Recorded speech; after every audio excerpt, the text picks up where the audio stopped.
झारखंड। और आप देख सकते हैं कि टाइगर जयराम महतो निरसा तेतुलिया में तेतुलिया कोक प्लांट में जो हादसा हुआ है वहाँ पहुँच चुके हैं। और वो देखिए अपने स्कॉर्पियो से उतर रहे हैं, बहुत ही ज़्यादा भीड़ है और टाइगर जयराम महतो आ रहे हैं। तबादला लाखों और करोड़ों देकर नहीं, तबादला साहस देखकर किया जाए कि धनबाद में कौन साहसी है। लेकिन यहाँ उल्टा होता है, जो ज़्यादा धनराशि का भुगतान करेगा उसका तबादला धनबाद बोकारो में होगा, क्योंकि ये दोनों क्षेत्र कोल सेक्टर है, दोनों में इंडस्ट्रियल बेल्ट है, यहाँ कमाई के चांसेस ज़्यादा है। तो ये बहुत दुर्भाग्य का विषय है। जो IAS IPS जिसको युवा बनना चाहती है, सपना देखती है, अगर वह इस प्रकार का माने रवैया रखेगी तो मुझे लगता है आखिर लोग विश्वास कहाँ करें। तो यदि कंपनी का धुआं, कंपनी का प्रदूषण से जीवों को हानि होती है, चाहे वह वन्य जीव हों, जलीय जीव हों या मनुष्य के रूप में जीव हो, तो ऐसी कंपनी को संचालन नहीं करने का अधिकार है। ये भारतीय संविधान के अनुरूप। और आप देख सकते हैं कि टाइगर जयराम महतो निरसा तेतुलिया में तेतुलिया कोक प्लांट में जो हादसा हुआ है वहाँ पहुँच चुके हैं। और वो देखिए अपने स्कॉर्पियो से उतर रहे हैं, बहुत ही ज़्यादा भीड़ है और टाइगर जयराम महतो आ रहे हैं। आपको हम दिखाने का प्रयास करते हैं।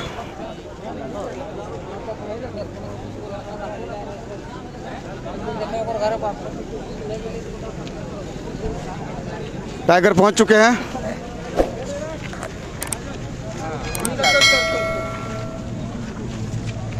टाइगर पहुंच चुके हैं। थोड़ा ये कमर में तकलीफ होने की वजह से थोड़ा दिक्कत है, फिर भी देखिए इस हालत में जन सेवा में आए हुए हैं, पीड़ित परिवार से मिलने के लिए, इंसाफ दिलाने के लिए।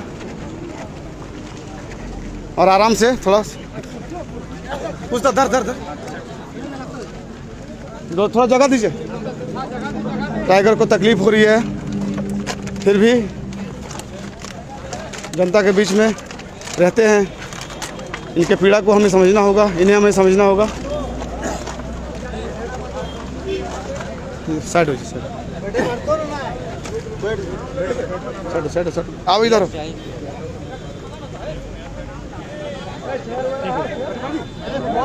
चेयर पे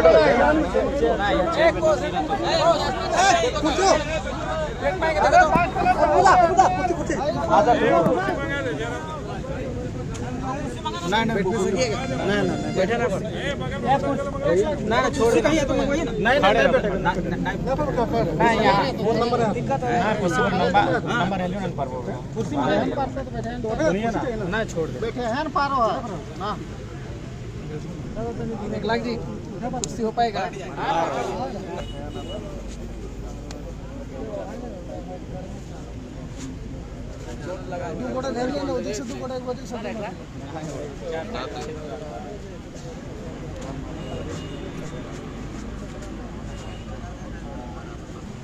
दादा कल 4 बजे घर से निकला है। 4 बजे घर से निकला है। निकलने के बाद फैक्ट्री फ़ोन किया मालिक के, आके पेमेंट ले जाइए। पेमेंट लेने के लिए आया। उसके बाद आधा घंटा 1 घंटा के बाद हम लोग को फ़ोन आया, मतलब अशरफ ही ले गया लड़का। घटना यह हुआ, जब यहाँ घटना हुआ तो बोला गाड़ी पीछे हेवा गाड़ी में मारा है। और जब हमको अशरफी जब पता चला तो अशरफी जाके पता चला कि 1 घंटा पहले लड़का डेथ हो चुका है। तो डेथ होने के बाद हम लोग वहाँ पर उसका स्टाफ आया, यहाँ का गाड़ी भी लेके गया था कोई भी स्टाफ।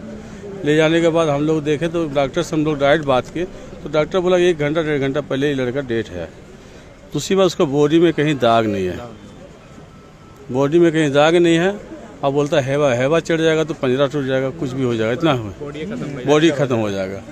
तो वो होने के बाद रात को उसका स्टाफ आया, रात करते बात होते इसका लास्ट 2 बजा दिया। वो जवाब हम लोगों ने दिया। लास्ट में बोला हम लोग से कुछ नहीं, वो मालिक बाहर में है। तो हम लोग बॉडी बोले कि रात को अशरफी भी रख दिए, हम लोग सवेरे जाके गेट में उसका बॉडी हम रखेंगे, जो फैसला होगा यही होगा। तो उस बीच में मालिक से कोई आपस में बातचीत हुआ, तो बातचीत होने के बाद उन लोगों को कुछ बात करके आ रहा है। हम बोले जो भी बात होगा तो उसका फैक्ट्री के पास बात कीजिए, समाज आदमी बैठा हुआ, समाज के साथ बैठ के बात किया जाएगा। मेरा जो डिमांड था, अपनी लड़का मेन कमाने वाला था घर का, ये घर का कमाने वाला ही है, घर चलाने वाला ही है, 10-15 परिवार को चलाने के लिए ये लड़का था। अब इसका घर में कोई सहारा नहीं। इसके बाप फादर तो आज 5 साल पहले डेथ हो गया ये घटना में, वही काम करता था यही। और ये पेमेंट के लिए आया, पेमेंट इसका मोटा मोटी 50 लाख रुपया था इसका पास, 50-60 ऐसे कुछ पेमेंट इसका है। तो पेमेंट के लिए बोला कि पैसा मेरा पेमेंट मिलेगा, तो इसलिए आया था। आने के बाद आधा घंटा पौने घंटा के बाद हम लोग को रिपोर्ट मिला कि अशरफी हॉस्पिटल में सुनने पर हमको सुना आ रहा है कि 2 दिन पहले का भी 20 लाख रुपया माल बकाया है। है ये 50 भी 70 हुआ जी 70 लाख टोटल ड्यू है, मतलब ये हादसा 70 लाख के लिए जी हुआ है। हाँ। तो इसी कारण से हम लोग को शक है कि मालिक इसको मार दिया होगा, पेमेंट नहीं मिला होगा, पेमेंट नहीं दिया। मोटा रकम है, 10-20 हज़ार की बात नहीं है, 50 लाख समझ लीजिए। तो ये कौन हुए? उसका मैं मामा हुए, कहाँ घर बोला? लड़का सिमरा, नाम क्या? मुख्तार अंसारी। और सबसे पहले मैंने आपने पार्टी के जो राजा दास है इन्हीं को हम लोग खबर किया। दादा, समस्या आपने उनके मामा जी के द्वारा आपको पता चल गया है, क्या बोलना चाहेंगे? देखिए, हम तो अभी जस्ट यहाँ आए हैं और जो स्थानीय लोग हैं, मामा जी हैं, उनके माध्यम से हमें जानकारी मिली कि मैंने एक मजदूर, एक झारखंड के व्यक्ति को किस प्रकार साजिश के तहत मार दिया जाता है। कहीं ना कहीं ये दुर्भाग्यपूर्ण विषय है। तो हम लोग फ़िलहाल जो प्रशासन है, जिला प्रशासन, उनसे हम लोग सहयोग की अपेक्षा रखते हैं कि इस पीड़ित परिवार को, जो व्यक्ति इस दुनिया में अब नहीं रहा, उसे इंसाफ मिले। और जो भी उनका फैक्ट्री में बकाया राशि है, चूँकि वह कार्य जो करते थे, शायद ठेकेदार का कार्य करते थे, तो जाहिर सी बात है उसमें टेंडर में तो टेंडर के रूप में उनका जो भी बकाया राशि है उसका भुगतान करें, उसके बाद तभी धरना समाप्त होगा। मामा जी सुनने आ रहा है कि वार्ता हो गई है। देखिए, हम तो जस्ट पहुँचे, मेरा 5 मिनट आया हुआ, हम भी घर में नहीं थे, सूचना मिली तो हम भागते हुए आए हैं। तो ये पीड़ित परिवार की तरफ से ये भी कहना है कि उन्हें मार दिया गया, इसके लिए क्या संभावना बनाई, बिल्कुल संभावना से आप खारिज नहीं कर सकते हैं, क्या कि एक बहुत मोटा अमाउंट मैंने भुगतान करना था। तो जाहिर सी बात है, लोग 10-100 रुपये के लिए हत्या करते हैं, यहाँ तो लाखों रुपए का सवाल था। तो आप इस संभावना से खारिज नहीं कर सकते। गोयल जी जो है भट्टे के जो मालिक है, वो अभी तक उपस्थित नहीं हुए, मानवता के लिए भी नहीं आए हैं। देखिए, क्या बोलेंगे? कंपनी, फैक्ट्री, जो ऑनर मालिक होते हैं, व्यापारियों में मानवता नहीं होती है। व्यापारियों को केवल फ़ायदा से मतलब होता है। इंसान का गला काट कर भी अगर उन्हें फ़ायदा मिलता है तो वो पीछे नहीं हटते हैं, उसी का दुष्परिणाम है। और बिल्कुल मुझे भी इसमें हत्या की आशंका दिखती है। जयराम जी, कैसा लग रहा है ये जो जिस तरह से कंपनी द्वारा बताया जा रहा है कि यह एक्सीडेंट है, परंतु स्थिति को देख के कैसा लगता है? देखिए, कहीं ना कहीं इसका एक्सीडेंट नहीं बल्कि एक प्लानिंग के साथ किया गया काम है। 50 लाख का बकाया होना बहुत बड़ी बात है। यहाँ लोग 50 रुपए के लिए हत्या करते हैं, तो 50 लाख का मामला है। यानी मेरा मानना है कि इसमें कंपनी का साठगांठ है और जो फैक्ट्री ऑनर हैं, कहीं ना कहीं उनकी मिलीभगत के कारण ये आज दुर्घटना घटी है। आप क्या बोलना चाहिए? जांच का विषय बनता है? बिल्कुल जांच का विषय बनता है। जिला प्रशासन इसकी उच्च स्तरीय जांच करे और जो दोषी जो भी पाए जाएंगे उन्हें कड़ी से कड़ी सजा दे। और साथ ही जो मुआवजा नहीं, पहले तो इनका जो 50 लाख का ड्यू है उसे पूरा किया जाए, नहीं तो फिर इसके फैमिली वाले कहाँ से देंगे? चूँकि उसके अंतर्गत बहुत सारे लोग काम करते थे, वो ठेकेदार था, यानी उसके अंदर बहुत सारे लोग काम करते थे। तो जो बकाया पैसा है उसका भुगतान करें ताकि जो वर्कर है उनको दे सकें, नहीं तो फिर फैमिली पर बहुत बड़ा बर्डन पड़ जाएगा। आज अगर बात करें मरहूम मुख्तार अंसारी की, जिनकी आज जो दुर्घटना घटी है, और स्थानीय लोग कहीं ना कहीं अगर हत्या की आशंका जता रहे हैं, तो इससे आप इनकार नहीं कर सकते हैं, इस कथन से आप खारिज नहीं कर सकते हैं। इसलिए नहीं कर सकते हैं क्योंकि जो कंपनी है जिसके मालिक शायद कोई गोयल जी करके हैं, उनका 50 लाख का ड्यू है। वो एक ठेकेदार के रूप में थे, यानी ठेकेदार हैं, यानी उनके अधीन बहुत सारे वर्कर भी हैं, दिहाड़ी मजदूर हैं, दैनिक मजदूर हैं। तो जाहिर सी बात है, 50 लाख की जो राशि होती है वो बहुत बड़ी राशि है। और मेरा मानना है कहीं ना कहीं वो 50 लाख की राशि और मौत के बीच की कड़ी है।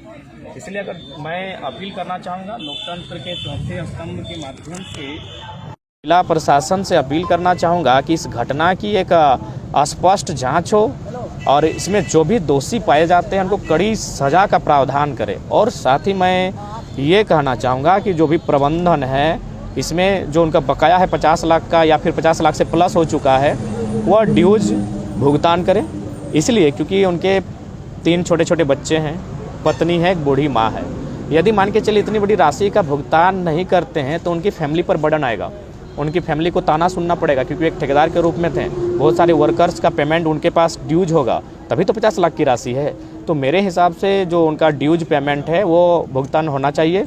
और उसके बाद चूँकि वो भुगतान तो मजदूरों को चला जाएगा, लेकिन इनकी जो मौत हुई, इनकी मौत पर भी मुआवजा मिलना चाहिए। क्योंकि 3 छोटे छोटे बच्चे हैं और मैं चाहूँगा कंपनी अपना हृदय को विशाल करते हुए उन 3 छोटे छोटे जो बच्चे हैं उनकी पढ़ाई का खर्च वहन करने का एक बहुत बड़ा पहल करे। और साथ ही अगर संभव है उनकी अर्धांगिनी अगर शारीरिक सबलता है उनमें, तो कुछ एक ऐसा कार्य उनको यहाँ दिया जाए जिससे वो अपना रोजी रोजगार का साधन को आजीवन उठा सके। लेकिन जनाब ये भी जानकारी मिल गई कि उनके परिजनों को उनके खाता में कुछ पैसा अमाउंट ट्रांसफ़र किया गया और आश्वासन भी दिया कि बहुत जल्द आपको पैसा दे दिया जाएगा। चलिए ठीक है, उसके लिए अगर ऐसा बात है तो हम प्रबंधन की पहल ठीक है, लेकिन हम तो यही कहना चाहेंगे कि किसी भी प्रकार का मजदूर के साथ कोई धोखा नहीं हो, क्योंकि आप भी जानते हैं झारखंड में लोग लिखते भी हैं उसके बाद भी मुकर जाते हैं। आपका यहीं प्रधान खंडा में 4 मजदूर दब के मरे थे, सभी को याद होगा। उसमें बाकायदा जो डीआरएम होते हैं, डीआरएम आप समझ सकते हैं कितने बड़े पदाधिकारी हैं रेल के, उनका भी सिग्नेचर है। उनको 20-20 लाख का मुआवजा देने का बात कहा गया था, लेकिन फाइनली क्या हुआ कि ट्रेजरी में उनका पैसा जमा कर दिया और वो पेमेंट था क्या पता है 6 लाख, 7 लाख, 8 लाख, 9 लाख, यानी जो मुआवजा 20-20 लाख कहा गया था वो 6 लाख में आके ख़त्म हो गया। तो कहीं ना कहीं सही बात आपने कहा, आश्वासन, एक भरोसा दिलाना, हम लोग भोले भाले लोग हैं, मान जाते हैं, लेकिन हम चाहेंगे कि गरीबों के साथ और ज़्यादा मरने के बाद भी तो कम से कम इंसाफ मिलना चाहिए। वो मर चुका है, उसके साथ मरने के बाद भी अगर नाइंसाफ़ी होगी तो फिर लोकतांत्रिक व्यवस्था से लोगों का विश्वास टूट जाएगा। तो इसीलिए अगर कंपनी ने कहा कि भुगतान हो जाएगा तो हम चाहेंगे उसको एक राइटिंग हो जाए और उस राइटिंग के माध्यम से कंपनी के जो जिम्मेवार पदाधिकारी हैं उनका हस्ताक्षर हो, फैमिली वालों का हस्ताक्षर हो। अगर जिला प्रशासन ने त्रिपक्ष वार्ता के अनुसार या फिर मता करते हुए हस्ताक्षर करे तो और बेहतर पहल होगी। तो जयराम महतो इस लड़ाई को किस रूप में लड़ रहे हैं? देखिए बिल्कुल, जब तक वार्ता सफल नहीं होती है, जब तक आश्रित जो पीड़ित परिवार है, जो स्थानीय लोग हैं, वे संतुष्ट नहीं होते हैं, तब तक कंपनी का चक्का जाम रहेगा, कंपनी का कार्य उत्पादन ठप रहेगा और हमारे जो जेबी कैसे संगठन हैं उनके साथ ही यहाँ डटे रहेंगे। अच्छा सर, अवैध भंडारण का जो भी यह कारोबार चलाया जाता है इसका प्रमाण भी है और प्रशासनिक अधिकारियों से हम कंप्लेन भी कर चुके हैं, लेकिन कोई तरह का एक्शन नहीं हो पाता है। तो इसमें कहीं ना कहीं जो है कि माफिया जो है कि वो संलिप्त है, तो इसके लिए सर कुछ आप क्या कहना चाहते हैं? हाँ, स्वाभाविक बात है। मेरा भी मानना है कि आज धनबाद को इस प्रकार से माफिया तंत्र ने जकड़ लिया है जिसका कोई इलाज नहीं हो पा रहा है। इसके लिए मेरा मानना है कि यहाँ पर जो एसपी एसएसपी आते हैं उनको डेयरिंग होना चाहिए, क्या कि सुनने में आता है, हालांकि वे बहुत बड़े पदाधिकारी हैं, हम लोग नाम और जिला लेके नहीं कहेंगे, लेकिन इतना तो कहना चाहेंगे कि सुनने में आता है कि जो भी पदाधिकारी हमारे धनबाद बोकारो इतनी जिला में पदस्थापित होते हैं बहुत भारी रकम अदा करके आते हैं। तो इसलिए मेरा मानना है कि कब तक अपना कमाई देखिएगा, ज़िंदगी से एक दिन एक सबको यहाँ से विदा रुखसत हो जाना है, तो कम से कम मानवता के नाते, क्योंकि IAS IPS का बहुत क्रेज है देश में, बड़ी लोग सम्मान करते हैं, तो उस सम्मान की गरिमा को रखा जाए और तबादला लाखों और करोड़ों देकर नहीं, तबादला साहस देकर किया जाए कि धनबाद में कौन साहसी है। लेकिन यहाँ उल्टा होता है, जो ज़्यादा धनराशि का भुगतान करेगा उसका तबादला धनबाद बोकारो में होगा, क्योंकि ये दोनों क्षेत्र कोल सेक्टर है, दोनों में इंडस्ट्रियल बेल्ट है, यहाँ कमाई के चांसेस ज़्यादा हैं। तो ये बहुत दुर्भाग्य का विषय है। जो IAS IPS जिसको युवा बनना चाहती है, सपना देखती है, अगर वह इस प्रकार का माने रवैया रखेगी तो मुझे लगता है आखिर लोग विश्वास कहाँ करेगा। इसी में लास्ट में पूरे झारखंड राज्य के साथ साथ देश भर में आपको टाइगर के रूप से आप प्रचलित हो रहे हैं और आपको टाइगर के नाम से जान रहे हैं। तो यहाँ के जो किसान है अगल बगल में, इस फैक्ट्री के अगल बगल में जितने भी खेत है, तो फसल 15-20 साल से बर्बाद किया जा रहा है, मुआवजा भी नहीं दिया जा रहा है और मुआवजा मांगने पर धमकी भी दिया जाता है कि जान से मार दिया जाएगा आपको। तो सर इसके लिए सर आपका जो भी क्रांतिकारी सदस्य आपके साथ जुड़ा हुआ है, उसका अगर किसान का नुकसान हो रहा है तो इसके लिए सर आप क्या कहना चाहते हैं? देखिए, इसके लिए फैक्ट्री बंद होनी चाहिए, क्योंकि भारत के संविधान आर्टिकल 21 में इस बात का जिक्र भी है कि हमें जीने की स्वतंत्रता है, और जीने की स्वतंत्रता का तात्पर्य है कि अगर कोई मेरे सामने हॉर्न भी बजा रहा है, अगर उस हॉर्न से हमें हानि हो रही है तो उसको हॉर्न बजाना बंद करना होगा। ये भारत का संविधान हमें मौलिक अधिकार देता है। तो यदि कंपनी का धुआं, कंपनी का प्रदूषण से जीवों को हानि होती है, चाहे वो वन्य जीव हों, जलीय जीव हों या मनुष्य के रूप में जीव हो, तो ऐसी कंपनी को संचालन नहीं करने का अधिकार है। ये भारतीय संविधान के अनुरूप है, तो ऐसी कंपनी को बंद कर देना चाहिए। बहुत बहुत धन्यवाद सर। टाइगर जयराम महतो।